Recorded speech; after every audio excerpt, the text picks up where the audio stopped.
I believe that Jim Harbaugh's flirtation with the NFL is a direct result of his desire to move Michigan and their football program along in the evolution of the sport. Get further commitments as far as investments into the staff, get further commitments as far as investments into a collective and what's going on with the NIL. Because good afternoon, everybody. That was Joel Klatt on the Joel Klatt Show, audio yesterday. Do you believe it? You believe what Joel Klatt is selling, what Jim Harbaugh is? The chance that Jim Harbaugh broke his word, his NFL word, to leverage Michigan into the modern era of college football. Good afternoon, everybody. That's where we're sitting here on this Tuesday. You buying a little bit of that after what happened yesterday. Interesting time in Michigan sports and Michigan football. Clearly, with Michigan getting the great news over the weekend, and then yesterday with scores of players saying that they're going to return to U of M and not declare for the NFL. Michigan is stacked. Nobody's going to say anything different than that. I mean, that's something that we can all agree on. Michigan is absolutely stacked with their football team for next year. They get their head coach back, and the president makes the announcement yesterday. And you know, today's the day to, look to the future and say, wow, man, look at Michigan was able to get this done. What does it all mean? And then it is looking back at the process and say, hey, was this the way to go? And is this going to happen again? So a lot of different things going on with this. I don't think you have somebody that tries to explain what's going on with Michigan football and Jim Harbaugh and his new contract.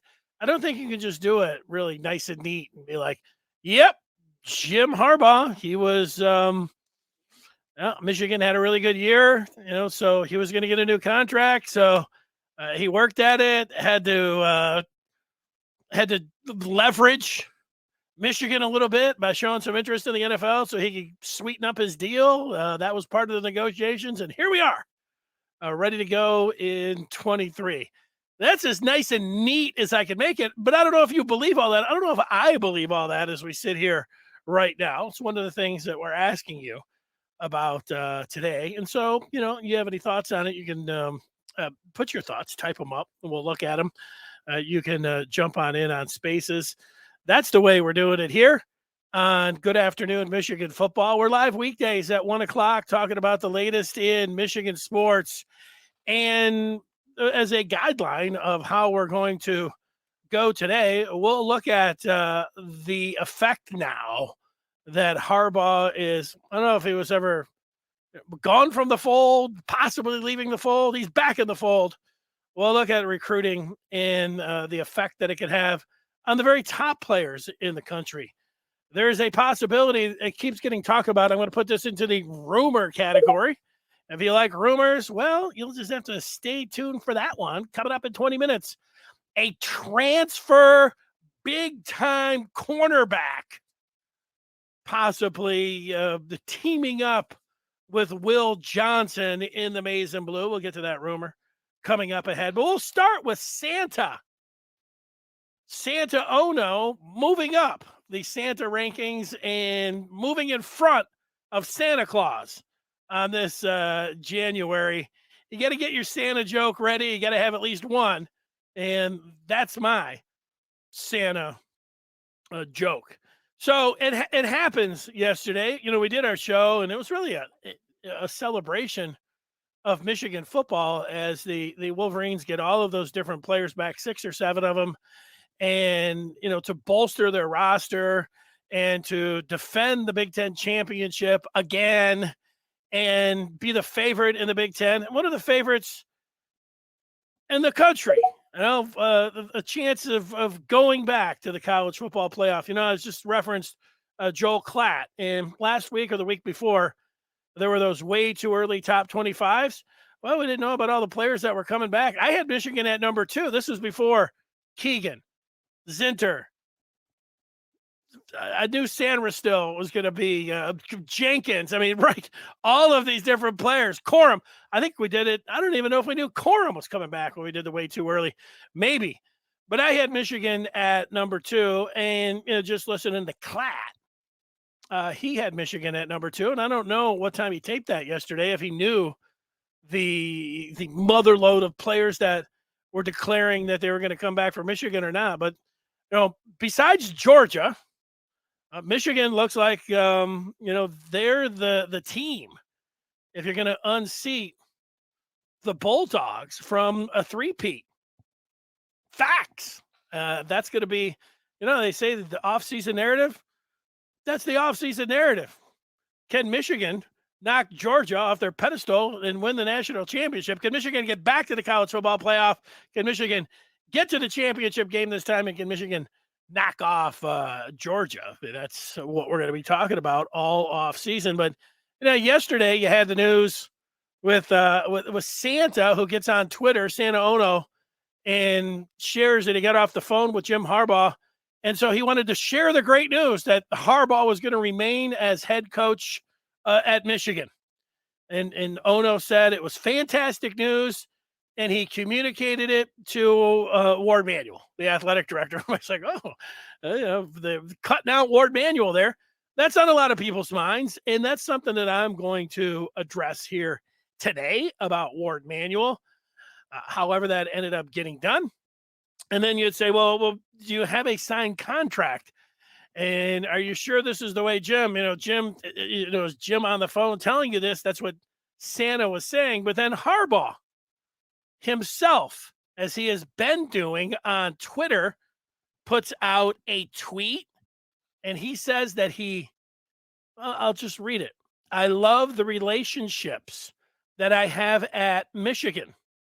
Coaches, staff, families, administration, President Santa Ono, and especially the players and their families. My heart is at the University of Michigan. I once heard a wise man say, quote, don't try to out happy. Go blue. That is from the Ira and Nikki Harris family head coach at Michigan. Pretty definitive. Harbaugh coming back. So, time to celebrate, load up the cannons, toast Harbaugh and everything else. But then you're like, well, what about next year? That's one of the big questions. Is Michigan going to be back in the same spot? And the answer to that is maybe. We haven't seen the contract to look at a buyout. If it's a big fat buyout, it's going to at least, depends what NFL team is there. The NFL really wants to. They can get anybody they want. But it also, if it is a pretty big buyout, it signals that really have to pay through the teeth, and that Jim Harbaugh, is more likely than not to stay around, even if he does go out there and wander again for a season. But that's on people's minds. That's one of the top things that was being said. And the second thing was about Warde Manuel and his role at Michigan when he's not mentioned, and there's and how that all played out. So I've got my thoughts and opinions on all of that. I want to hear from you as well on those things. The thing that I look at when it comes to Michigan is that Harbaugh staying as the head coach at Michigan is a really good thing for the football program. It's a really good thing for Michigan now that he is back. They have a really good team, and that he is stirring the ship. Whatever you think about him, however they got here, anything else, I don't really think that's a debate. Having Harbaugh there for what he has done these last 2 years, not talking about the first 6 years, talking about right now, where it's at, right here, right now, and what he has done, it's really good. Now, the part that might not be so good is about the appearance of all of this. And Harbaugh, who last year at this time said this was a one-time deal, and then he interviewed with the Broncos, and you say, look, this guy's a big liar. All right. I think that's a fair thing to say. because Harbaugh's image, I think, does take a hit. Now, how much with this NFL interview? That's what you have to decide. He said it was a one-time thing last year, and the thought from, I think, Michigan fans, Michigan, our own Josh Henschke, that this was the publisher of the Maize and Blue Review, that this was leverage, that this was Harbaugh not getting everything that he wanted in this contract, and Michigan needs to be pushed, pulled, and dragged into the new era of college football. They couldn't just rely on the old Maize and Blue helmets and the uniforms and the stadium and the academics and winning the Big Ten and getting to the college football playoffs and rewarding players that went to Michigan with big NIL deals for those that stayed, ended up getting compensated. It needed to be even more. Harbaugh needed to drag Michigan into this situation, and the only way that he could do that was say, I'm out of here. And he had to go and break his word and these contract negotiations. Now, how the fans buy that, how the media buys that, how the players, how the recruits all buy that, I don't know how you buy that. I have sat here for I don't know what it's been, last 2 weeks, feels like 3 weeks, feels even longer than that. And it felt, still does a little bit, distasteful with Harbaugh. I got to see a report that he's on the phone with the Carolina Panthers owner. Well, that's not an interview, technically. What were they talking about? The price of tea or something? I don't know. Whether, hey, Jim, are you using gas in your house or are you planning on going electric? That seemed, even though it wasn't an interview, it seemed kind of like an interview. And then we had Harbaugh, what was it, a month ago? He's enthusiastically coming back. And then he was like, I don't know the future, but I think I plan on coming back. It was a little wild, but I don't know. You may have been, we've all at some point, some kind of negotiations, we've negotiated things. I was talking to somebody last night, said, hey, this is big boy negotiations. And if you're not getting what you want, you got to pull out all stops. That's what big boy negotiations are all about. Putting something out there. I remember in radio, they always said, when you know your value, you got to tell them you're out of there. You got to be ready to threaten to leave. You got to be ready to hit the door and say, all right, this is what I want, or bye. And then you find out, where you sit. And, in this situation, I don't know. Maybe that's what it was for Harbaugh. He was like, this is what I need in negotiation. This is what I want. Ward wasn't giving it to him. They kept going back and forth and back and forth. And Harbaugh said, all right, damn it, I'm out. I'm going to be interviewing with the NFL now. Whether you believe that or not, that's up to you. That's where we're at right now. Like I said, it didn't have a good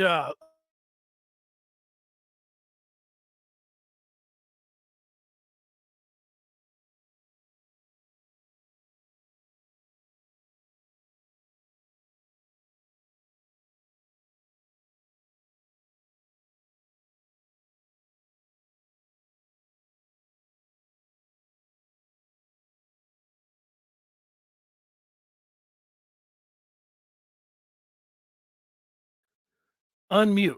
I think I'm back. All right.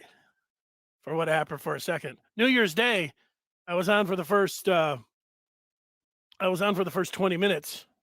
And I think I'm back now, Sam. People are asking about the audio. Is it back? Give me a thumbs up or not. I think I'm back. Let's go. There you go, Andres. I am back. On New Year's Day, I sat here, came out after the loss to TCU, and for the first 15 minutes, I stared into this camera and I talked about the Michigan loss. And the mic was out. I looked over finally, I had people, joining the show. Everybody's like, nobody can hear you. The mic's off. First time that happened. I don't think it was a coincidence that it was after the TCU game. I must have looked, I'm slamming the desk, punching the screen. I'm over here, acting crazy. And then I look over and I prepared for that. And now those are my thoughts. I've gave all of my feelings out there to the TCU game, and I look over and I will say, okay, what are the people saying? I'm a nutcase. They're right with me, and everybody's like, nobody can hear what you're saying. So I had to start the show back up. Well, where was I? Well, it's about whether you believe this or not, that this was a negotiation tactic, if it was leverage. Do I believe, and I'm going to read some of the feedback and see where the people are at with this. Do I believe that Jim Harbaugh, all along after this year, even though the team looked pretty good and what he has coming back, and I know that he likes J.J. McCarthy, I believe that. But do I believe that he went into this and thought, all right, this is what I'm feeling with the contract. Not all about the money, but I want to be the highest paid coach in the Big Ten. Not all about the money, but I want to be the top 5 coach in all college football. Not all about all that, but it's reasonable because he deserves all of that. And then he went down to the buyout. I want only a small buyout because I want that power. I don't like that part. And that was going to be a negotiation side at Michigan. And then this part about this name, image, and likeness package that was going to lure in the high school players. Because what Michigan has going right now, you got to give them a thumbs up of players that are on the team to stay around. Those that were going to stay around that are on the team were going to be compensated. That was the word in the offseason. And when the rubber met the road this weekend, Michigan's collectives came through.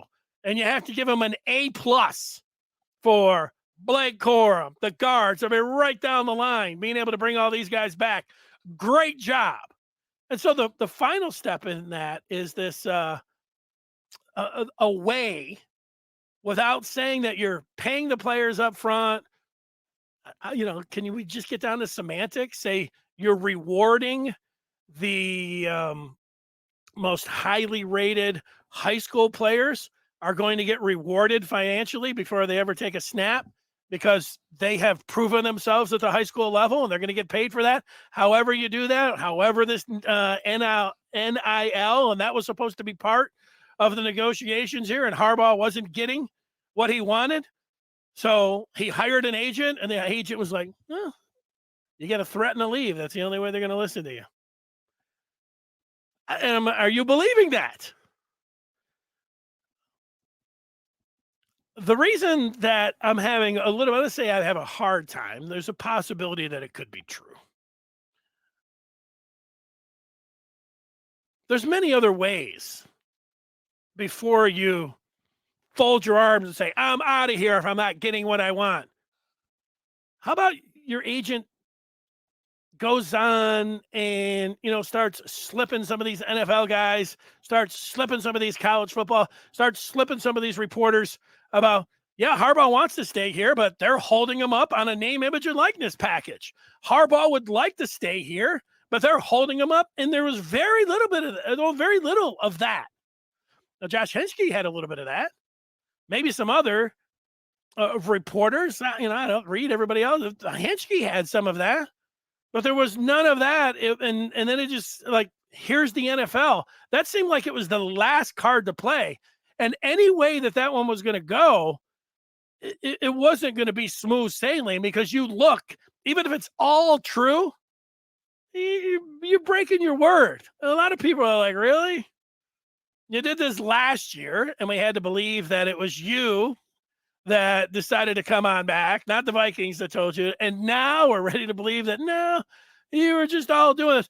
It's a big ask. I'd say this from Harbaugh and Michigan people. And if this is exactly the way it went, and if this is how it went down, it's a pretty big ask. You're asking Michigan fans to say everything that Jim Harbaugh does is he has Michigan.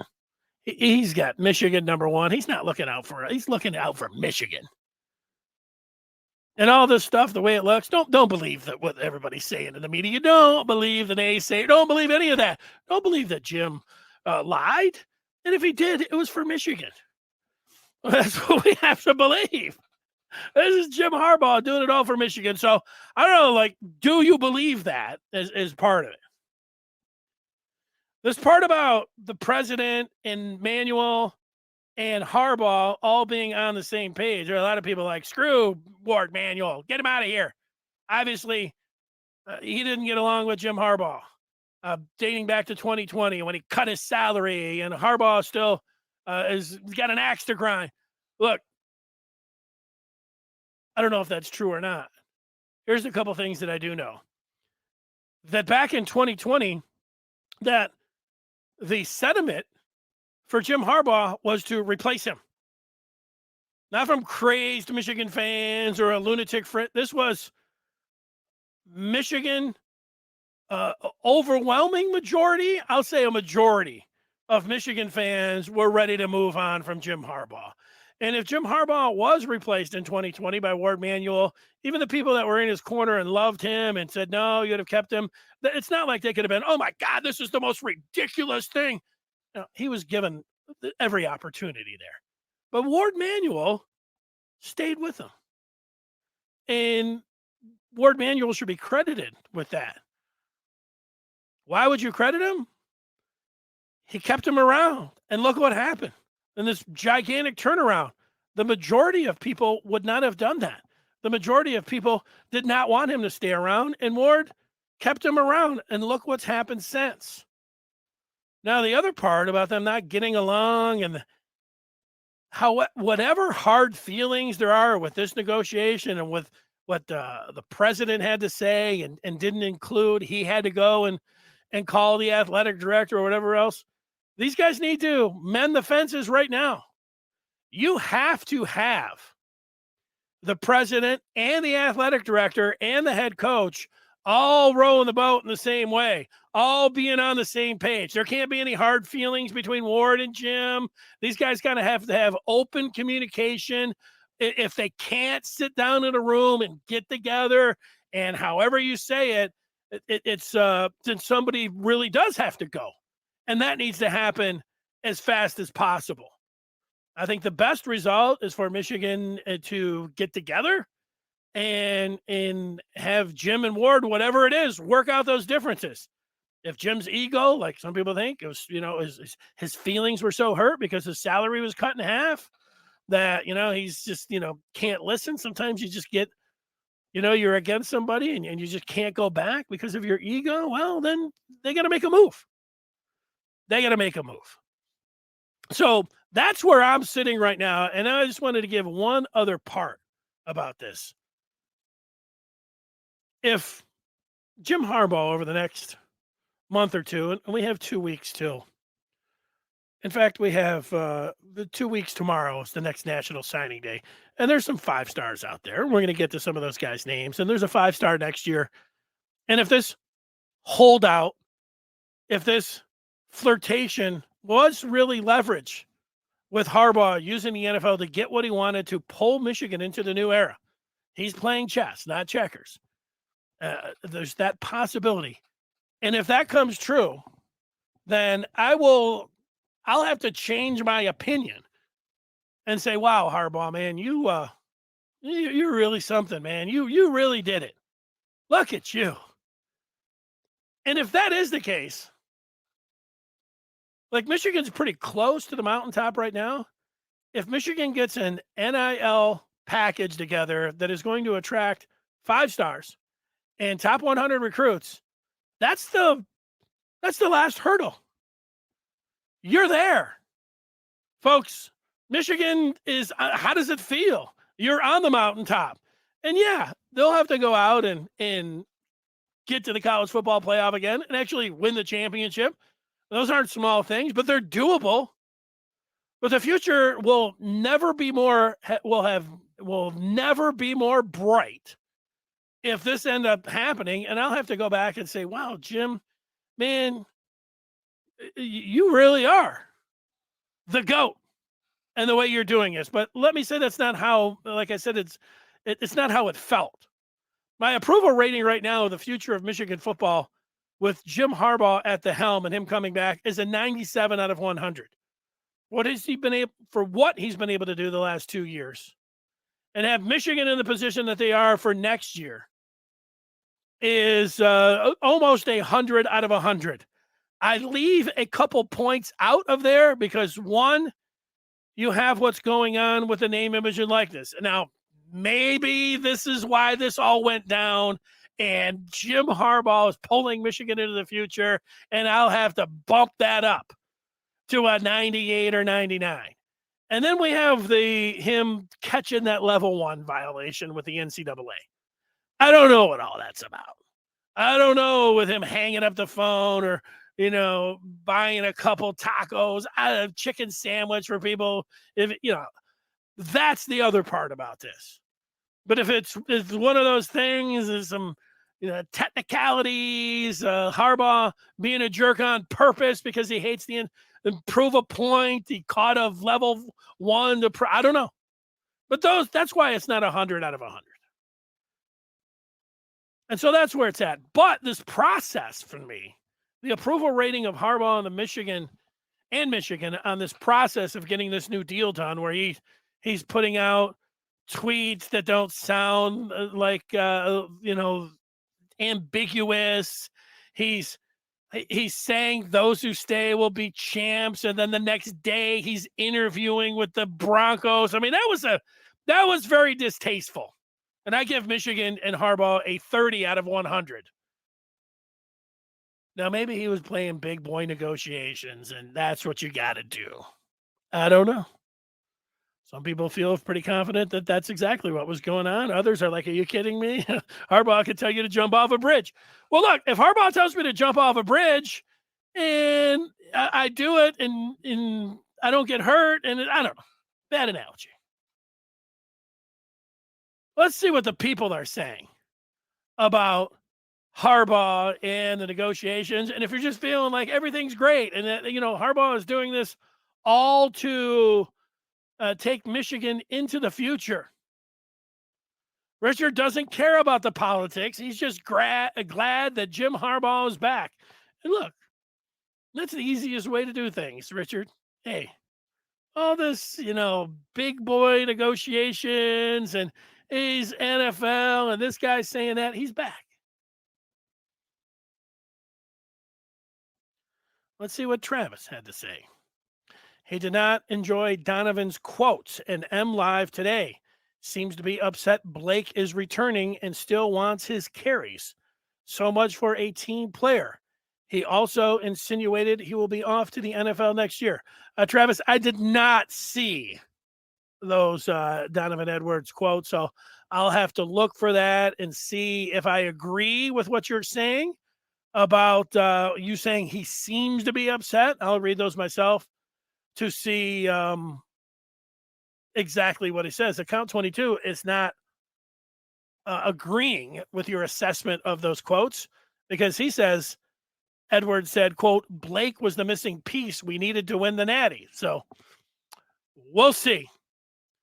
And I'll have to look through those. I did not see them. So before I weigh in on that, there's your show for tomorrow. We'll talk about that. Andres weighing in, and he says Santa is legit. He was at UC not long ago. I think that's Cincinnati. That's where he was. He revitalized that campus environment and helped bring Clifton back to life. We love him here. I'm so happy he is continuing his work at Michigan. Scott says Jim Harbaugh is the best coach in Michigan football. Yeah. GFF says Harbaugh is a sought-after commodity within the college and NFL ranks. Hashtag period. Well, I don't know if it's a hashtag period. Nobody said he wasn't sought after. The part about him saying, I don't know if this one slipped by you, Gladiator, and how you're dealing with it. But the part where he said, I'm not doing it anymore. Some people take him at his word. Outside of Ann Arbor, there's the people that look at this and are like, what about what Harbaugh had to say? Hey, he's just like any other coach, maybe you could say. However you rationalize it. Again, what I think the best way to do it is like he was trying to push something forward to get in a contract that's going to be the best for Michigan football, specifically the name, image, and likeness, to take that into the future. And the proof's going to be in the pudding. If he is able to do that and he's attracting, and that's what it was all about, then, hey, sometimes you do have to, and, it can be distasteful. And negotiations can end up being like that. You might have to MF somebody up and down, and you feel like they're your brother, and it's nasty and everything else, but then you get a deal done. And get that deal done, on both sides, but you end up getting it done. Now, I'm waiting to see if that's the way that it goes down. Like I said, I thought it was pretty distasteful over these past couple weeks, and not that I'm going to be sitting here every day and saying, "Oh, Jim was a fibber," or Harbaugh's. I'm going to let it play out. I'm going to have my opinion at the front. I'm going to see how it plays out, and then I'm going to see. I'm not every day going to be sitting here telling you that, well, I don't know about the coach. He didn't keep his word. We're gonna find out about that. And if it's the worst part, that he didn't keep his word because of, and he really did want to, because of his ego, and really did want to go to the NFL because he's, whatever you want to call it, arrogant, and thinks that the NFL should be throwing petals at his feet and offering him the moon and the stars to come back to the league because, damn it, he knows he's the best coach in the world. That's a hell of a, but that's possible. That's actually very possible. The punter says Harbaugh worked both the NFL and Michigan sides these few weeks without a decided outcome for himself. I think he loves Michigan and the NFL and will continue to weigh his options annually. That's fair. It's too bad you can't just split, or I don't know. Too bad Harbaugh, I think he wouldn't mind coaching an NFL team and Michigan at the same time if he could do it. As crazy as that sounds. And if there's somebody to do it, maybe it could be Harbaugh. I think we had that back. We're back. We're good to go. Yeah, we're going. Yeah. All right. Yeah. There we go. I appreciate everybody coming back and giving me the thumbs up. The Gladiator says Harbaugh's likely to leave after this season because of his affinity with Team 143. I don't know. I think if the buyout is substantial, that makes it more difficult. If he goes back with this fabulous team and wins it all, will there then be a team like, the hell with that? Let's do it. Here's the one thing that I don't think gets talked about enough. You got a million people out there talking about Michigan football, podcasts like this, everywhere. The one thing that does not get talked about is that there's really no coach like Jim Harbaugh, in that Harbaugh went to the pros, had the success that he did over the, whatever it was, 4 years, whatever it was, and then decided to go back to the college ranks. No coach does that. There certainly have been coaches that were great in college and that went to the pros and flamed out and went back to college, but Harbaugh didn't flame out. They would have hired him right back in the college ranks. He might have had to take a year off. He might not have. Somebody might have snapped him up right then. They certainly could have taken a year off and boom, he'd have been right back in there. That doesn't get talked about enough. I always thought that, at some point that he would go back. And I think himself, after the COVID year, now this is just me, like, this is not the way Michigan people feel. This is not the way that the people that feel like they've got the inside information. They're all like, no, that's not the way that it went. This is how I feel. I think that after the 2020 season, he didn't have an agent. I think that he was waiting for teams to call. When he got his salary cut in half, he was out there. It was the high point of the recruiting season. And Jim Harbaugh was waiting for one of those teams to call. Nobody was. And I do think that if the Chicago Bears would not have made the playoffs that year, that they would have called. And I think Harbaugh would have left. That's my feeling.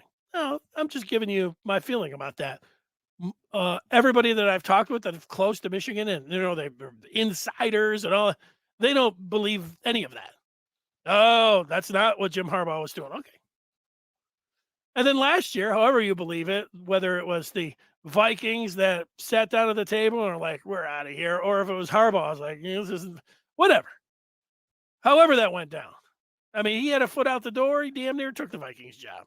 And then this time around, if you're thinking like, nope, this was all a leverage play, it's pretty amazing.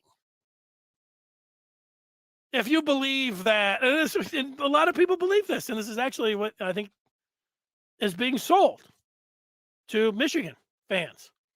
3 years ago, nope. Jim Harbaugh had his salary slashed, came back fighting mad with Michigan, won the Big Ten, went to Minnesota, went out for that interview process, did not like what he is, said, nope, I'm out of here. His decision. This year, rang the bell again, beating Ohio State, getting back to the college football championship, and he wanted a new contract, and he went out there and said, wasn't getting what he wanted, and said, okay, you guys aren't going to give me what you want? I'm going to start interviewing for the NFL. I'm out of here. Bye. And then everybody, uh-oh, we better give him what he wants. You believe that? That's the Michigan. That's the Harbaugh. That is the Harbaugh narrative. Harbaugh's narrative. Michigan's narrative. I think it could be somewhere in between that myself, but that's it. I thought Harbaugh was leaving. Yeah, I did. Ono threw Manuel under the bus. Yeah, they need to repair that. Got to get that and have it come down. Doesn't the president have the power to fire Manuel? You don't want to get into that kind of situation. If you don't like it and there's irreconcilable differences between Harbaugh and Manuel, these guys got to get the work together. They need to find a soft landing for Warde Manuel. Find him another job. You don't want the president getting in there and firing him because then it just creates more of a circus. I don't know if you know this. People like writing and talking about Michigan. And this would just add. Can you imagine the couple days of if that happened?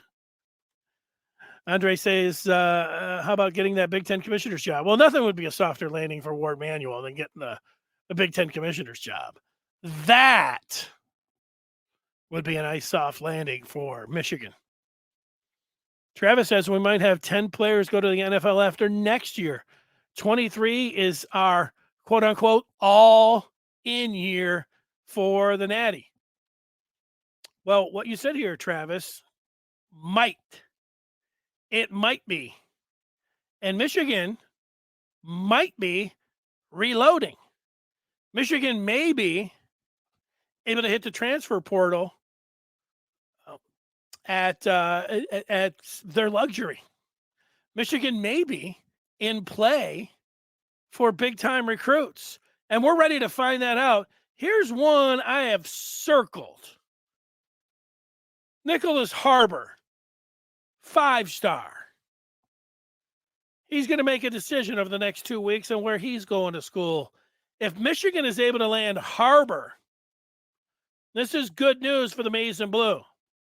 Michigan, since the name, image, and likeness has taken place, where teams are offering up money to these guys. If Michigan, with their new philosophy, with this NIL that Harbaugh's put together, however they end up, looking at it, you're rewarding the top players in high school before they ever take a snap to be able to get them on campus. If Michigan is able to do that, well, then now Michigan, there's nothing stopping them. There has been things stopping Michigan along the way, namely rogue programs, programs that have been willing to, before NIL, to pay money. Fans didn't care. Half of the alumni cared. Nobody really cared. Michigan cared. They didn't play that game, and that hurt them for some of the top players, but they were still able to do it. But if they are able to, and we've been over that a million times, if they are able to get somebody like Harbor, then you're going to say, look at Michigan. There's nothing stopping Michigan. And then this next recruiting class, there's a quarterback out of Charlotte, North Carolina, Providence Day High School. His name, Jaden Davis. If Jaden Davis commits to Michigan this month or next month, that will also be a sign that Michigan is able to, not just a sign, they will have done it. They are in not only the mix for the top players, but they're getting them in an era of name, image, and likeness. And if they change their philosophy, how they're able to do that? I don't know. Semantics. Maybe they, have just decided that this new NIL deal is going to be for the top players in high school and how they're ranked as a composite. And once they get in, they immediately get paid, which is an easy way to get around. Hey, we're promising you the money. You can get around it. Maybe Michigan has decided to get around it. That's what we're ready to find out. And if that happens, I'm going to have to go back and say, man, Harbaugh, woo, look at him. That's what he was doing to get this.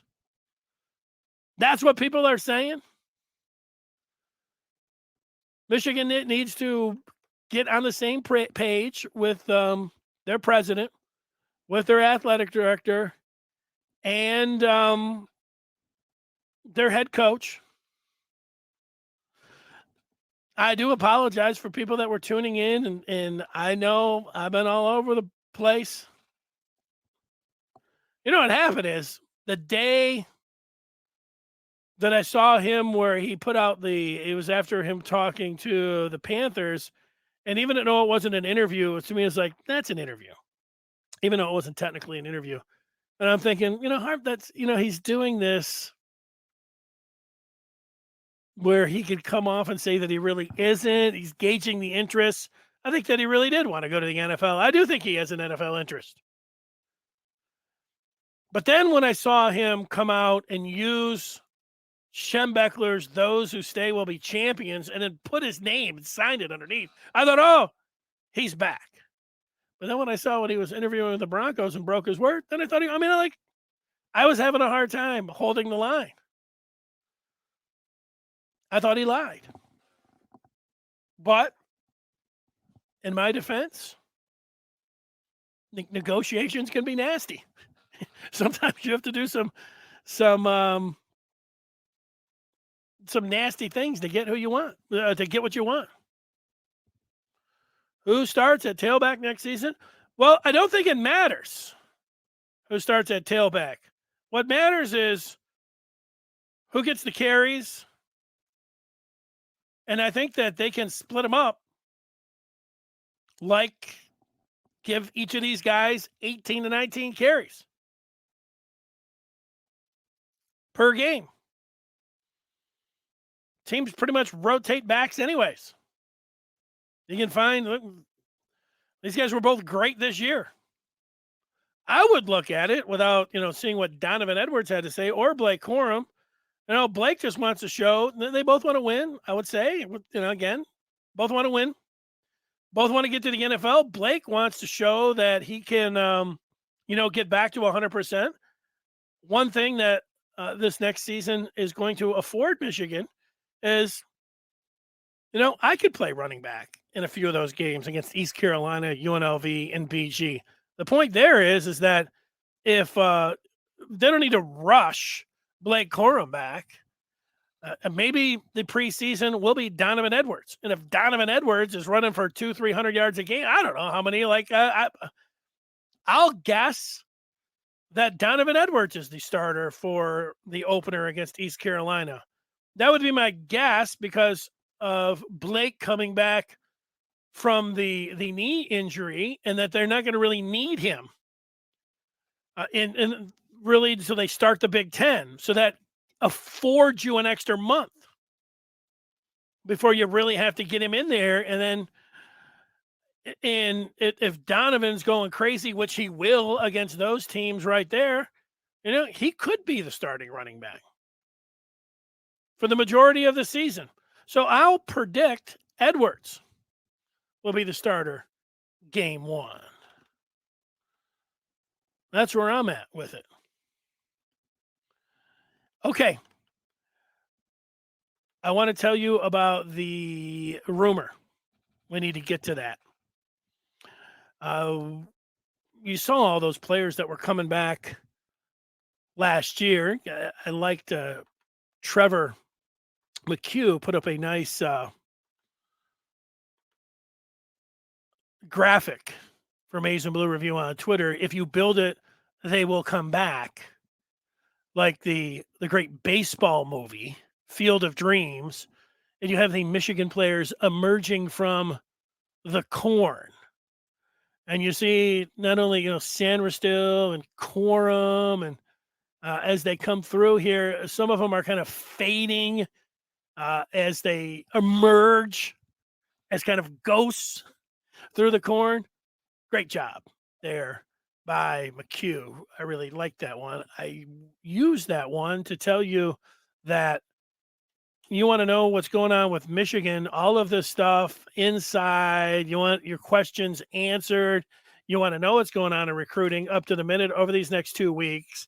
You want to get the early look at the 24s, basketball recruiting, athletic director drama.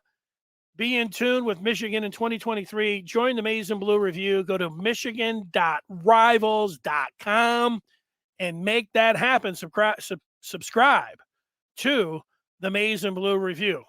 Now, this is in the rumor category, and it is a cornerback from USC. And his name is Damani Jackson. And there's a lot of Michigan fans that think that Damani Jackson, they're trying to get him to come into Michigan. He was interested in Michigan, and he's good friends with Will Johnson, but ultimately he went to USC, and Johnson went to Michigan. Now, Damani Jackson, what are we sitting here on the 17th? So less than 2 weeks ago, Damani Jackson put out a tweet that said his hands were up in the air. Like, I don't know what's going on. What's up? Or I don't know, however you determine that. A lot of people took that to indicate that Damani Jackson was like, I'm out of here. I'm going to hit the transfer portal. I'm transferring to Michigan.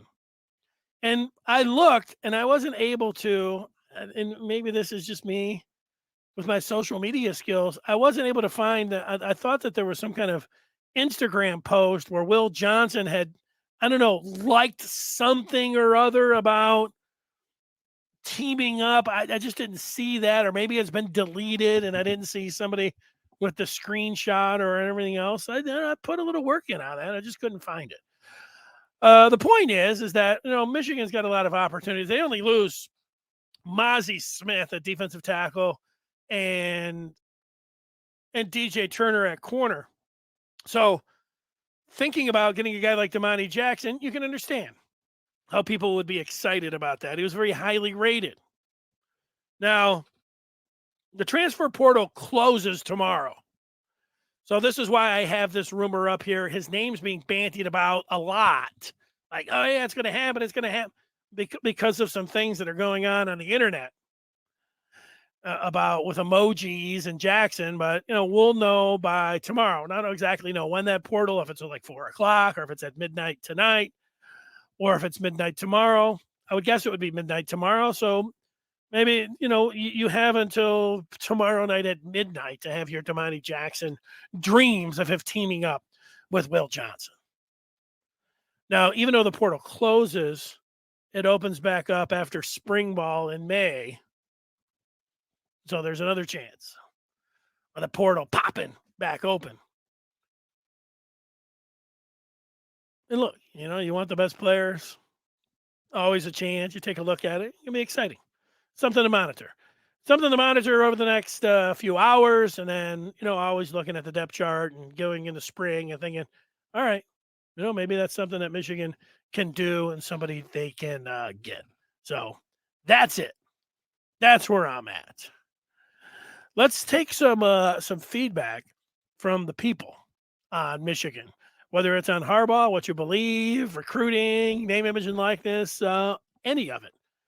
Travis says that Harbaugh made $10.5 million last season, one of the highest paid coaches in all of college football. Yeah, Travis, that's true. but his base salary was lower than that. He was able to hit and get into, I don't know if that's exactly correct, 10.5, but what he was able to win the Big Ten and get to the college football playoff. Those were nice bonuses that ended up jacking up his salary. This next one is going to be guaranteed. I like, the bonus part. And, if I was Warde Manuel and he showed me, like, I'm going to run a bunch of bonuses out there again. What do you think? Like, hey, what does it hurt to try? Maybe Jim looked at it and said, I get another axe to grind. I go to the college football playoff 2 years in a row, and now they want me to do it again just to make $11 million. I don't know. Now I'm completely making things up. Sam likes the performance-based, economically sound fundamental. Otherwise, you get tucked under the rug. Yes, but you also have to pay the going rate. And it's not like Tucker's way out here at $9.5 million and everyone else is down at $7 million. No, Tucker is way out there. Jim's agent is looking at the top coaches in all of college football. He's looking at Smart and Riley and Dabo. And he's saying he wants to get paid like those guys. And considering that he is now the best, and there's no argument, most accomplished and best coach in the Big Ten, well, he should be the highest paid coach. It's pretty easy to come up with. Sure. That always reminds me of, the baseball fans. I've talked to baseball fans. They're like, well, why don't you just offer a guy an incentive-laden contract, offer him $1 million, but if he does this, give him 10. Right, because other teams are just going to say, hey, here's your $200 million guaranteed. It all sounds good, but, that's not the way it works. Here's OT. He likes it when we just talk about Michigan. So I like, he's going to like today's show. He did not like last Friday's show where I started talking a little bit about the NFL. He did not like that. OT is saying that Ward completely screwed up the Mel Pearson situation. He was holding up name, image, and likeness. He doesn't want to pay Jim. I keep hearing Ward has an ego too. I asked for what? What the hell has Ward done? Well, he kept Harbaugh 2 years ago when the majority of Michigan fans would have moved on from him. And who knows what other athletic directors would have done. But I can tell you this, that if Warde Manuel would have made a move 2 years ago, you really didn't have much of you weren't going to have much of a backlash from Michigan fans. Like they're going to, some people, love Jim Harbaugh and are going to ride and die with him no matter what. But what was going to be the argument? Let's go another 6 years. No, I know what the argument was because I was arguing with people about it. The argument is that people didn't want to go back to Brady Hoke and Rich Rodriguez. And while Harbaugh couldn't beat Ohio State, nobody was going to beat Ohio State. And why not just go with a guy that can win you some ball games? If he can't beat Ohio State, nobody can. And you don't want to go back to the Hoke and Rodriguez days. So let's just keep going with Jim. That was the argument.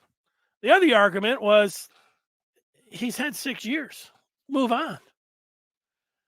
And that's what the majority of Michigan fans felt at that time. It's revisionist history. And you might have been on one side and now you're on the other. It's all of that. That's what Ward did. You can criticize that Mel Pearson situation all you want. You would have kept Mel Pearson? Is that what you're saying? OT? You would be in a prolonged legal battle right now in the courts. Is that what you wanted to do? I don't know. The easiest route was to move on because all of that went away. That's what he did.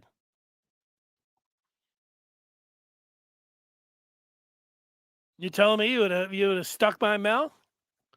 What else didn't you like about him? Everybody has an ego. Look, you make a lot of money, you're in a high position, ego comes along with that. You're at Michigan, ego. You've all got it. This part about the NIL, and he doesn't want to pay Jim. Yeah, he's trying to negotiate a deal. I don't know what the hold up there. It's hard to believe. Ward, played football, went to Michigan, and now he was just sitting there like, I'm just gonna keep lowballing Jim. I want all the donations for myself and my own pet projects. I don't want Michigan to get anything. The football. The stadium will fill up. I mean, I don't know. That's kind of what people think that Ward. And he's an easy target right now. Very easy target. Ward just wants to go out and golf, and he I don't know. That was making things up again.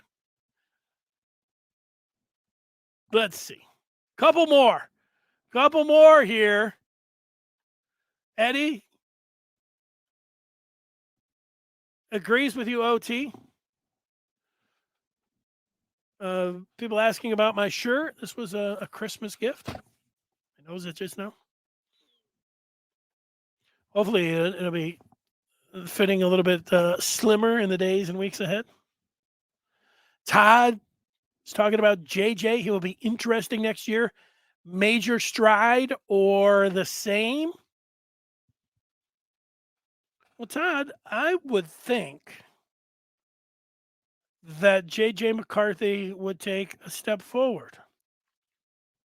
Quarterbacks, after their first full year of being a starter, he started every game except the opener. And he played really well in all of the games except the final one. And what's that going to do for him? I like McCarthy. The thing about he needed to get that passing game going, and he was pressing, but he got it in the nick of time against Ohio State. Pretty good stuff. I like his attitude. I like his skill set. I like his game overall.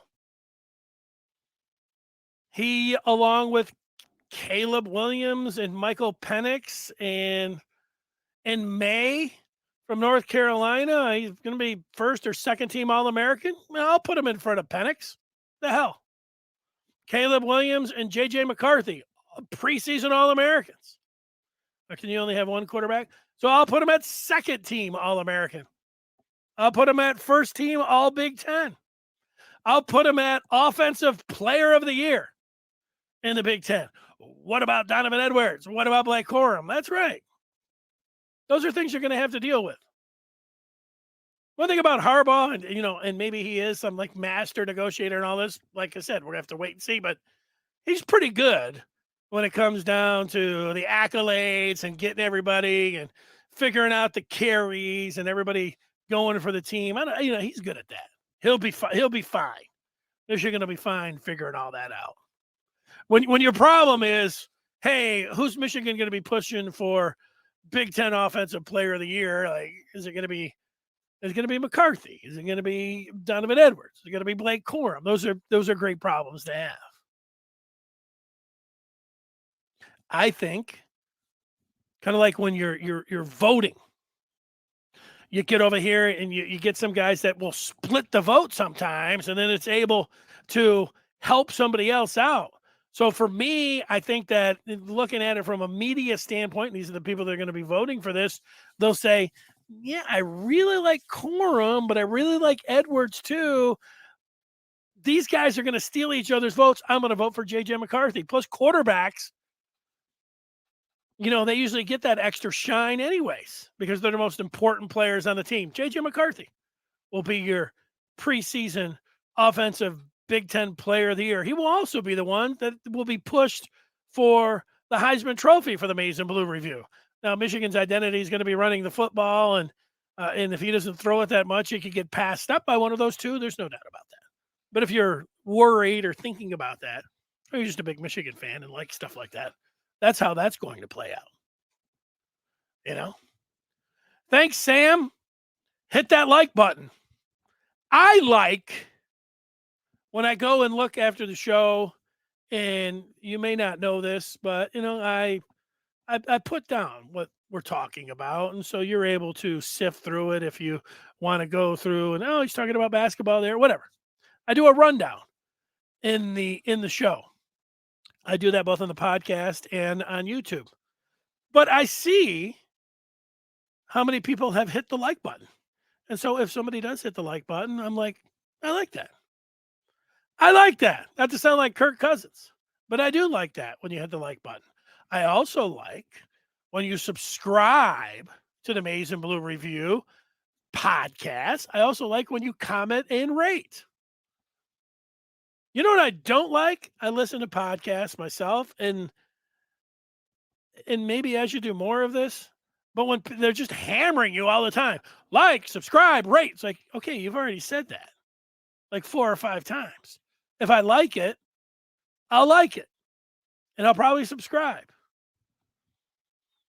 But, those guys have more subscribers than me and more likes and more ratings. So maybe I should say it more often. Scott wants to go back to the TCU game. Let's do it. He says, unfortunately, our great offensive line was horrible against TCU after being awesome all season long. Yeah. How do you explain that, Scott? I'm having a hard time with that one. Did the game and how it played out, Michigan went right down the field and they, went to the Philly not so special. And then they got into a game. There's a pick 6. And so, they were unaccustomed to being in the situation. So that threw them off a little bit. And the 3-3-5 and TCU is, sky high because the nature of the game and how it was playing out, and that put the offensive line into the whole team into an unfamiliar situation. That's got to be part of it. Michigan was turning it over. They were turning it over. They couldn't really run the ball, which was a surprise. The defense was a surprise. That game was a torture chamber. There has not been a game, and we'll have to wait maybe until the summer to revisit that. But I'll have to go back. I've got my watch, and it's got all of the, the particulars, heart rate, and, all the things. I'm going to guess I'm going to need to do that. I'll have my data from every day and everything. We'll see, where the heart rate's at and everything else. But then we'll look and we'll say, 4 o'clock, New Year's Eve. All of a sudden, it's going to be way up into the red zone. Woo! Way up. Oh, my God. You might have to go to the hospital. It was roller coaster all over the place for that game. I don't know how. I don't know. There had to be a lot of people there that had to do that really needed some, calming effect in that game. I remember at halftime, hey, Michigan's a second half team. That was the only thing, you said that too. Things didn't look very good at all at the halftime. If it had been some other season, you said this thing's over. They're cooked. But since they had been this great second half team, you're like, they're a great second half team. The punters saying that Harbaugh was okay with staying at Michigan. Happy with the prospect of coaching in the NFL. He perceived the opportunity to upgrade the program and fulfill promises because he had the leverage.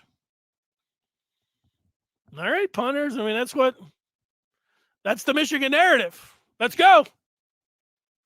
LFG into the offseason. That's what was happening. Why go right to, here's my question about that though, punters.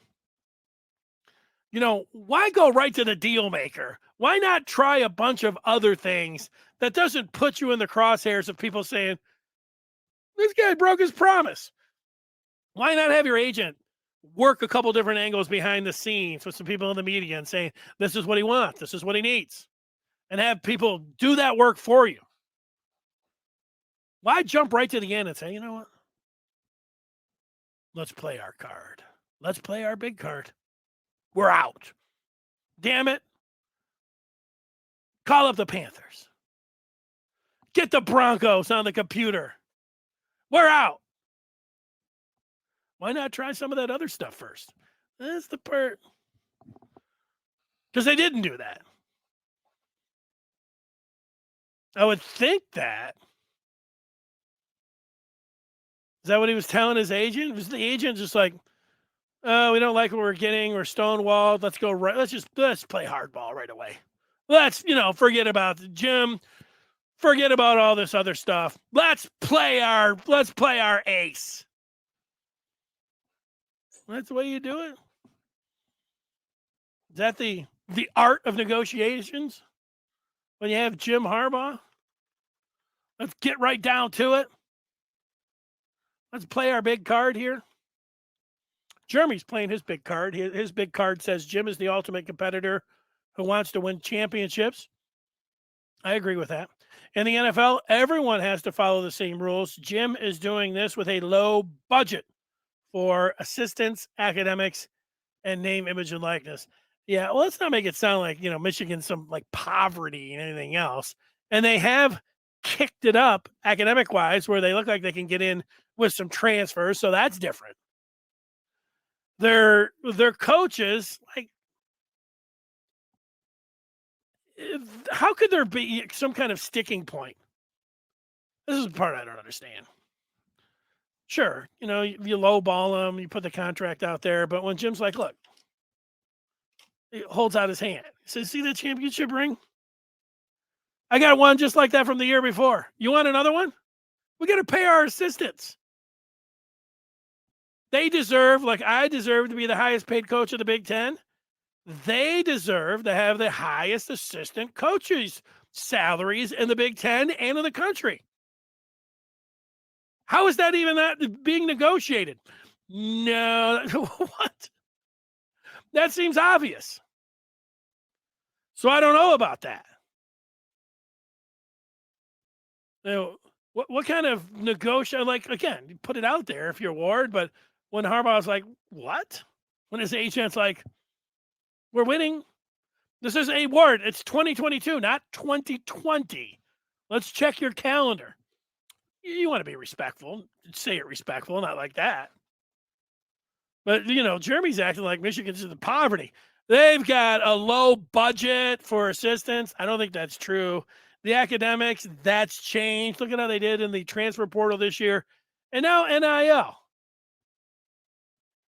And we're going to find out about that. That's going to be the deal breaker for everything. They start raking in top 100 players and 5 stars. Over. Everybody that hates Michigan, they're going to really hate him. If Michigan starts getting the players, Michigan starts getting players like Georgia, look out. Championships are going to happen. Santa, here's a Santa feedback from Dave. Great decision by Santa. Take the lead. We'll never get another Jim Harbaugh again. Santa is real. Mark says Donovan was completely happy and on board with Blake's return. I haven't seen that story yet. I can't wait to see it now. How many coaches have had the success Harbaugh has had in both the NFL and the NCAA? Let's put up the numbers now. 0. The way Harbaugh has done it. Jimmy Johnson, this is Jimmy Johnson talking about the bobble when Miami was up and he was on the sideline, worked over the ref. Jimmy Johnson was great at the U. That was as nasty as you wanted to get it back when you were in the 80s. Jimmy Johnson won at the U, and then he went to the pros, and he was great. So there are guys that have gone to college, and then and Pete Carroll flamed out in the NFL and went back to USC, and then he went to the pros again. He's been kind of the closest one there with Harbaugh. Although Pete Carroll needed to go to USC and reestablish himself. The difference is Harbaugh could have gotten a job likely right after that 8-8 season with the 49ers. Certainly to the next cycle, he could have. So I'm going to say 0. Scott, doesn't happen. Georgia is what's standing between Michigan and a natty. Let's see. Somebody talking about some closet Ohio State fans being in the chat here today. Good quarterbacks throw picks sometimes. What's up, John? John getting in late. All of you that are on the feedback right now, if you guys ever want to have some fun and you want to join the show and say something, like certainly you can type up the feedback, and I appreciate that. I like it. But you can go to Twitter. I don't know why I said it like that. You can go to Twitter. And I try to remember every day now. I've only done it once in a while up to this point, but I try to I just fire up the Twitter spaces, and you can go on there, raise your hand, and be like, and I'll just punch you up. You can start talking. A few people on there right now. You want to talk about Michigan? Put your hand up. Let's go. I'd actually enjoy it a little bit. I mean, I'll start pushing more. I am. Once I get to February, and if I can remember to do it every day, then I can start telling people, hey, let's get in here. I want to hear from the folks. Not just hear me talking the whole time. I want to hear Richard on the phone. A lot of you guys are at work. I mean, it's not like you sit around going, hey, get rid of Warde Manuel. I wanted to say something about Santa. Guy in the next cubicle is going to be like, what's he talking about? Santa. Okay. Sam is actually putting the quotes up from M Live. Let's just see. I don't know if Sam is not. Let's just read it. He says, I'm excited. It has its, and Edwards said of Quorum's return, it has its pluses and minuses. I'm sorry. Let me try it over. I'm excited. It has its pluses and minuses, Edwards said of Quorum's return. I wanted to see him go to the NFL. Not having him another 250 plus carries on his bodies, I wanted to see him get paid right away. And that's positive. He's looking out for his boy. His boy's getting paid. He's getting taken care of. But, I can hear what he's saying there. Count 22 is talking about JJ getting better for next year. Says with an off season, it's going to be lethal. He will silence a lot of people. Yeah. I am, he took some criticism in the semifinal, the 2 pick sixes. I get that. He gets that. I think he's able to move on. You see his makeup. I think that the silent aspect, there's silence, come back to silence people. Some people thought, criticizing him for standing and watching the celebration, that's a motivator. Would you rather have him put his head down and walk off the... No. Did you stay around watching all the confetti fly around in the air after the semifinal? That's a question for the summer. We've come up with at least 3 or 4 questions today that we'll be getting in through the summer. It's the one thing about this show.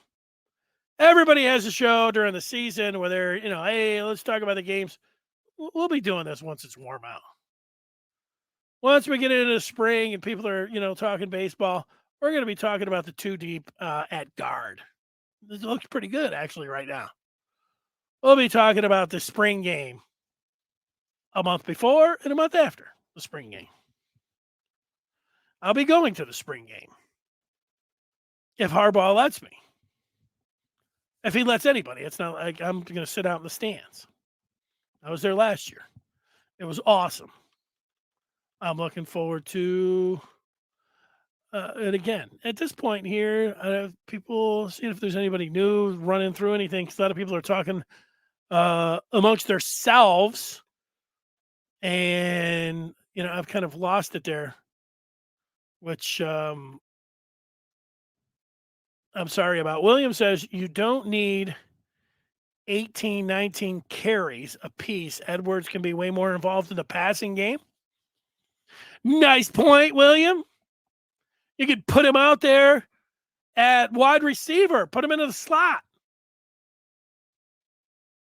We could still call him the one-armed bandit, but that'll just be in reference of last year when he was great against Ohio State. It's a great point, really. William, very, very nicely done. There should be plenty of touches.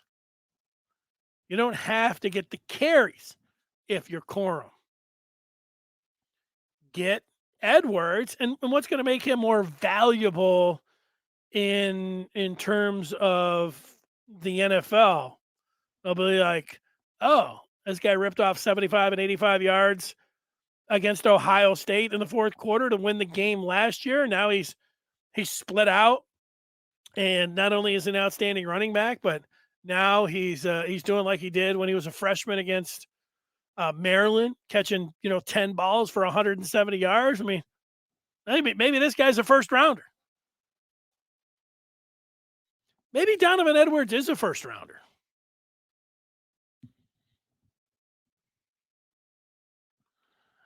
I need to get rid of some of that. Sometimes you get some bad weight. Sometimes you have a good weight. You try to drop some of that bad weight. William, you're all over it, man. William's having a really good show today. Really good on the feedback. Eddie's talking about recruiting. He wants to start getting some Ohio kids, get some Ohio offers. I think Clink's on that. I'm ready for some of that too. I am, man. Let's do it. Okay. Everybody, thanks for watching the show. We'll be here tomorrow at 1 o'clock. We are thinking about already Thursday with Michigan with a big basketball game. That is going to take place at Maryland. Wolverines looking to go for 2 wins in a row. That's pretty exciting. What else do we have to look forward to in the sports world? Am I maybe going to take a day or two off here? I watched all the. I know this OT doesn't like me talking about non-Michigan things. I watched all the playoff games. It was pretty, it was enjoyable. Watching Tom Brady last night was not so enjoyable. Tom can play for the Raiders and the Jets or the Saints or the 49ers. If it doesn't work out with Purdy, you probably throw another 3-4 teams in there that would like Tom Brady to come back. But I think for me, Tom Brady's going to be 46 years old in August. I watched him last night. I think Tom, I know he wants to go out with a Super Bowl. I know that. That's the only thing that I know, that he wanted to or wants to go out with a Super Bowl. And now maybe that's just what he's just going to keep playing. He's going to try to play till he's 50. I don't know. I think that he should just